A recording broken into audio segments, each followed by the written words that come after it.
How to download Garten of Banban on any Android and iOS.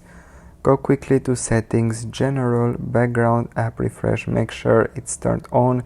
As well on the App Store settings, make sure that the automatic downloads are on. This is only needed for iOS devices.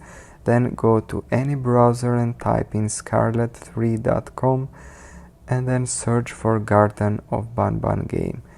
On Android you do not have to change any settings, guys. Just press the install button on the side and wait for the installation of the game to complete. This should work with any Android and iOS device. You do not need computer, you do not need jailbreak or root. This will be installed directly on your mobile phone. It's around 300 megabytes, so make sure you're staying on Wi-Fi connection here, unless of course you have unlimited 4G data.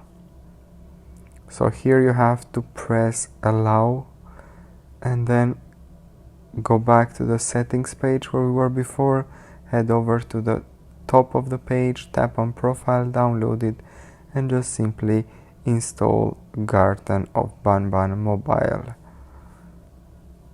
So when you go now back to the home screen, you should see the game installed. So you can just simply go ahead, open it up and start playing. Do not forget to give a like and subscribe to the channel for more.